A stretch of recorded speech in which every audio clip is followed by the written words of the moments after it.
Assalamualaikum warahmatullah. So now we continue with topic hydrodynamics fluid flow. So this is the references and the overview of this subject of this topic. So this is the learning outcome. So hydrodynamic is study of how fluid flow and how to describe the fluid motion. The study of fluid motion become complicated due to the presence of the shear stresses, okay, and the existence of velocity gradient, which means that the fluid particles at different location will have different velocities. So, for example, when you have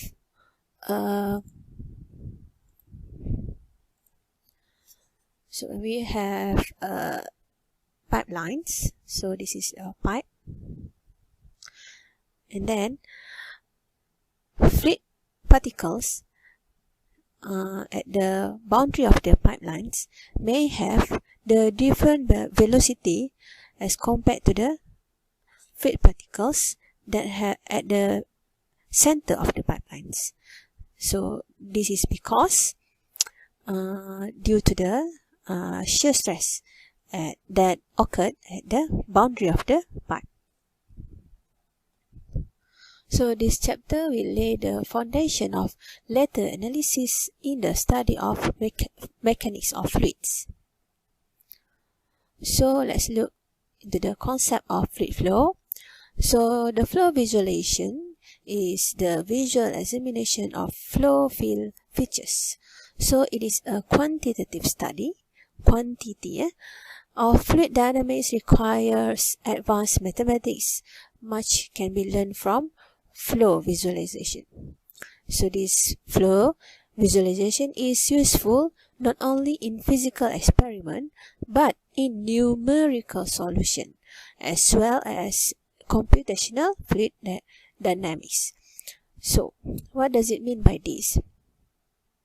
We can study the flow visualization as in a physical experiment, meaning that when, for example, we put a baseball, okay, into the fluid flow, so we can see the physical changes of the fluid flow, fluid particles. Then this can also be learned being further simulate. Okay, simulate means it can be further predict, okay, by using computational fluid dynamics. This is a software that can be used to simulate how does the effect of this spinning baseball to the fluid particles in the control volume. Alright,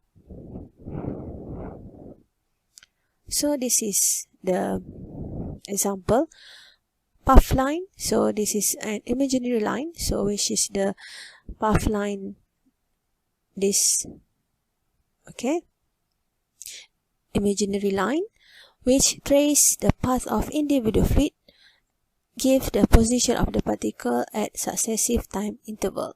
So meaning that when we have from point A to point S, okay, we know that, it means that from point A to point B, so the fluid may flow, okay, and will pass through the imaginary line, that is path line, okay. And then we have straight line, okay, straight line, for example at T1, and then straight line at T2. So it gives the path taken by all fluid particle with pass through a predetermined point.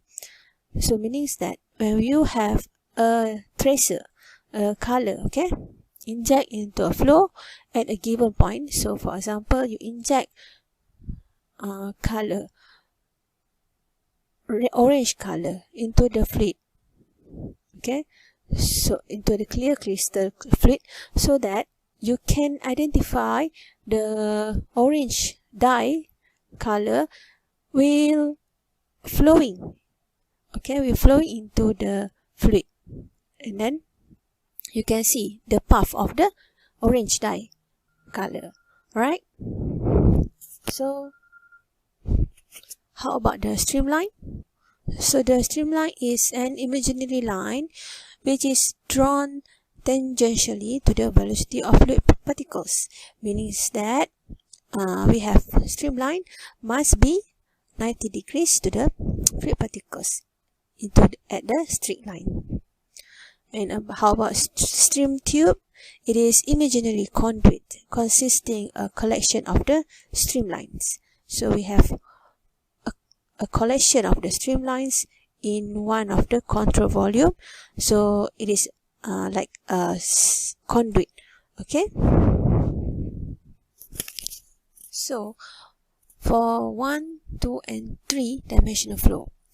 So normally fluid flow is classified based on their direction of motion with respect to the 3 mutually perpendicular axes.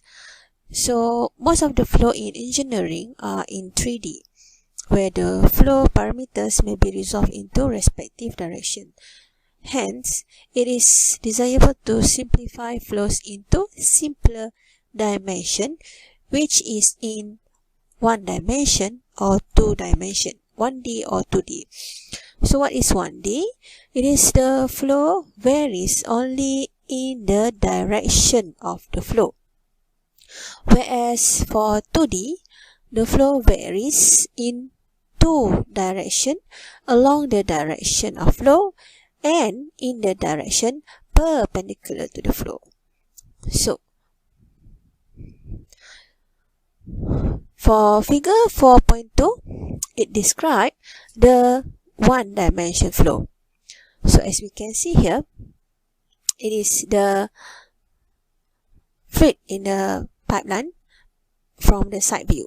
So we can see the flow just flowing in 1 direction from left to right. So suppose it does not happen like this way because of the shear stress that happen at the boundary of the pipelines. So actually this red line, this arrow is represent the velocity of the fluid. So meaning that previously I have talked about the difference velocity is difference at the difference location. So velocity at the center of the fluid, center of the pipelines may have higher than the velocity at the border of the pipelines. Okay, so velocity at the center is higher than the velocity at the border. Okay, so therefore this line, this arrow panjang sikit, okay, as compared to the velocity. This arrow, velocity represent by arrow, so once when the velocity lower, so the arrow will become shorter. Okay, so when the velocity higher, the arrow is longer, so it represent the velocity. So this is from the side view. Okay, so this is for the real fluid. Okay, this is happen because the shear stress that occurred at the boundary of the pipeline.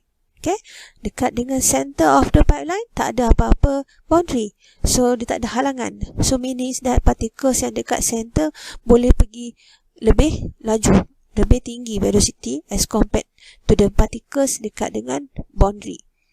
Okay, so this is the cross section of the flow.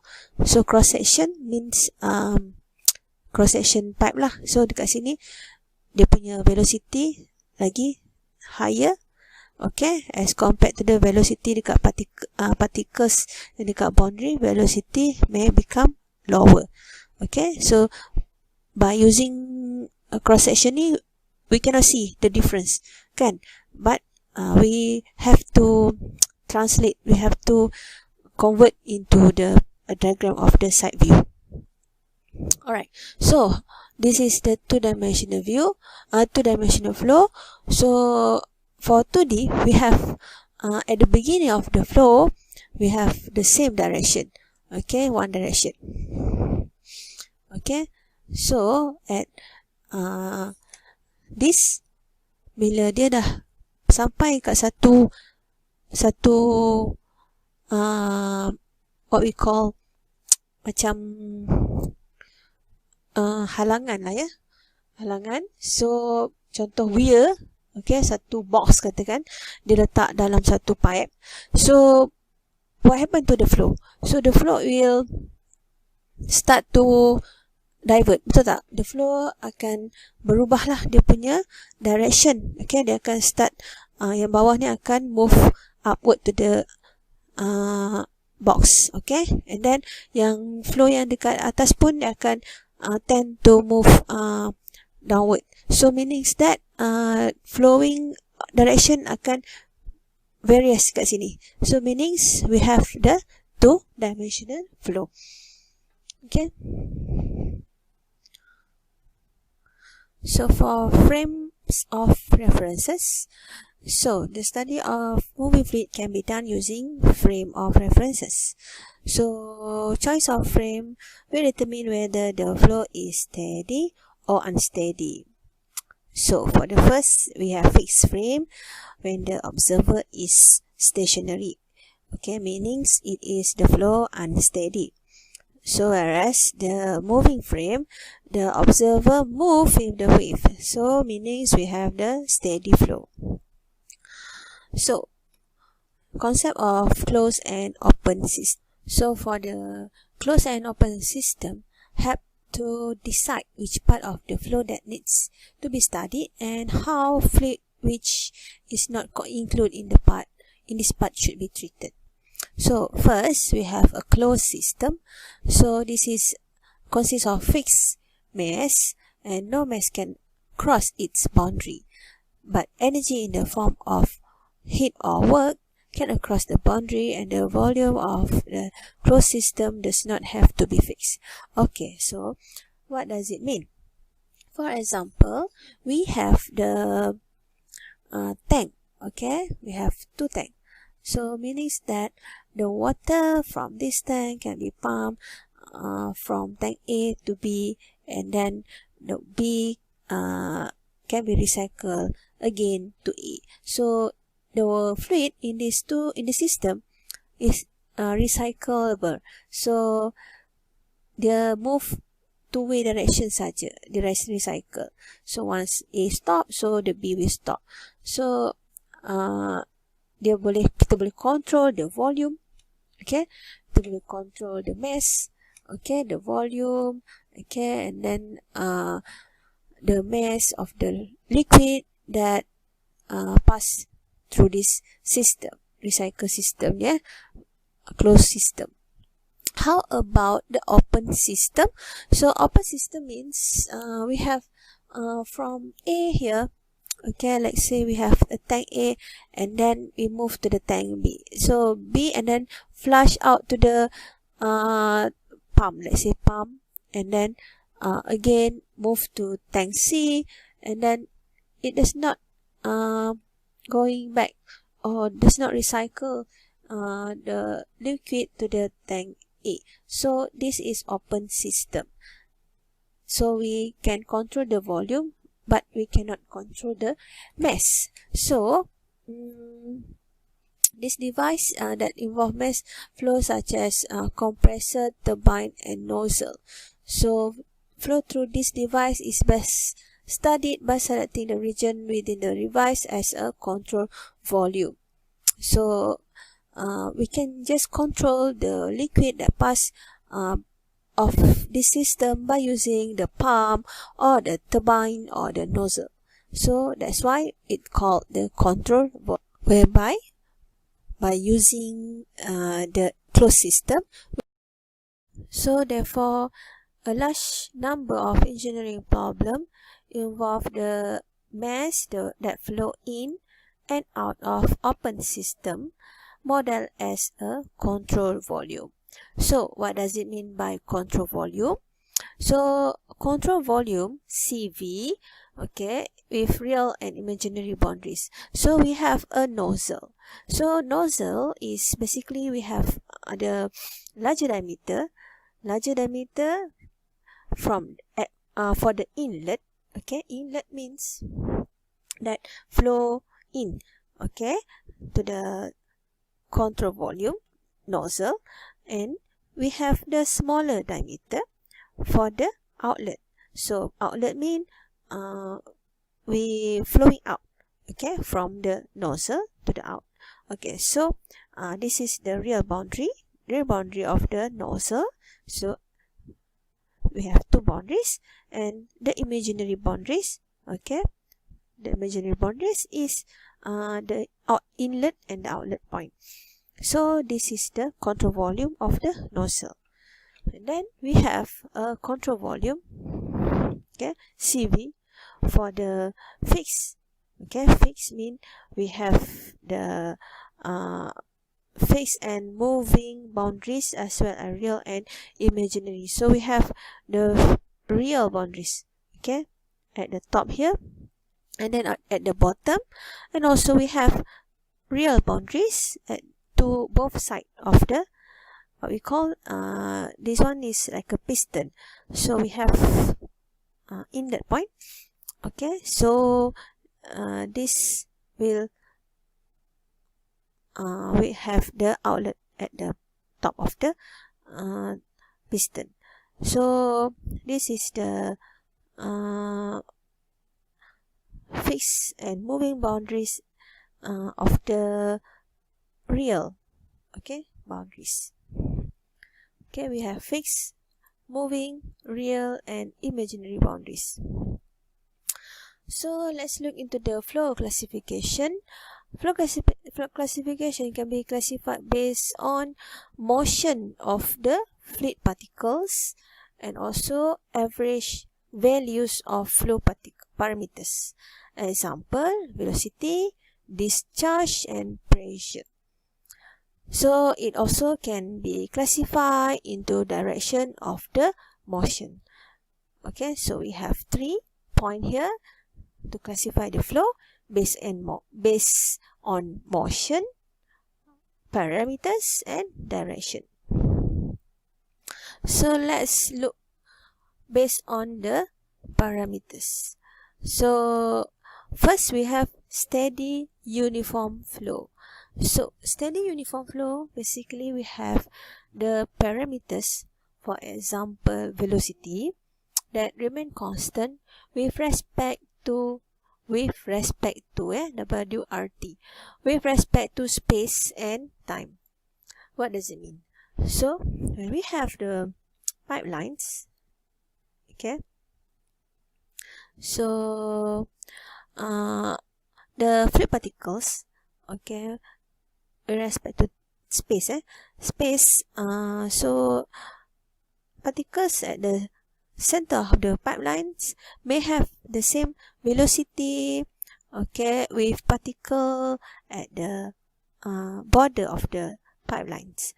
Okay, so V1 may equal to V2 at with respect to time, and then it also may have the same velocity with respect to space and with respect to time. So means that when the flow is flowing from the inlet from point A to point B, okay, so the velocity that pass of this point A may have the same velocity that pass, okay, point B.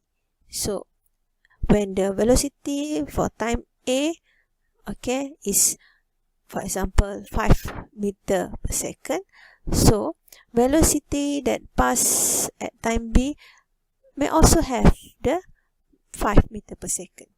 So when the flow velocity is constant with respect to space and time, so it called the steady uniform flow. How about steady non-uniform flow? Steady non-uniform flow, the flow parameters or velocity, okay, change with respect to space. Okay, change with respect to space. So this means that when we have pipelines here, so velocity at the center of the pipelines may different with the velocity at the border of the pipelines. Okay. However, at any point, parameters constant with respect to time.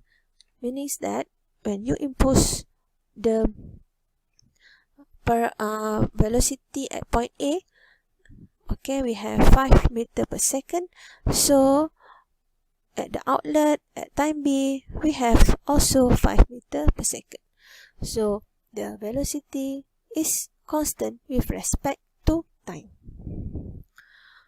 The third one, we have unsteady uniform flow. So flow parameters remain constant with respect to space, okay, but change with respect to time. So it is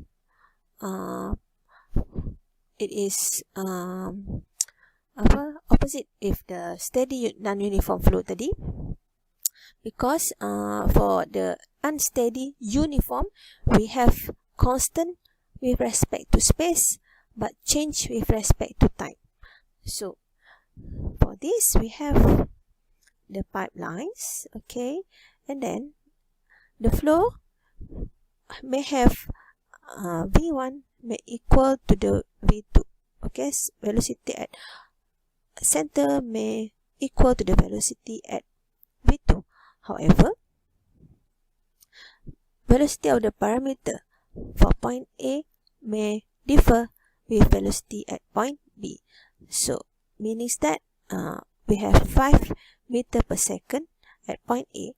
However, at the outlet, the velocity may become like 10 meter per second. So it is changed with respect to time. So the last one, we have unsteady non-uniform flow. So this velocity change with both time and space. So meaning that when we have a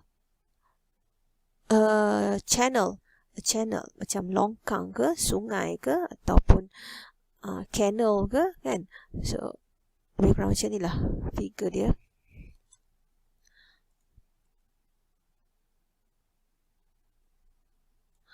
Okay, channel macam mana, we have trapezoidal channel here. Okay, so the flow, okay, the flow will varies from upstream to the downstream. Okay, the velocity from upstream may have 5, and then we have velocity at the downstream may have become 10. Okay, so same goes with the time. So time at the upstream, we have velocity of 5, and time at the downstream also we have the different velocity. Okay, so this may occur at the channel or river, longkang dan sebagainya, sebab kita tak boleh control dia punya velocity yang dalam longkang, tak macam pipe. Okay, and then the flow classification based on the motion of the fluid particles. So we have two classification based on motion. For first, we have turbulent flow. It is a random, irregular movement of fluid particles accompanied by small fluctuation in pressure. So we have turbulent flow, maksudnya all along the pipe, all along the channel, okay, all along the pipe, flow dia tak sama. Okay, we have velocity yang varies.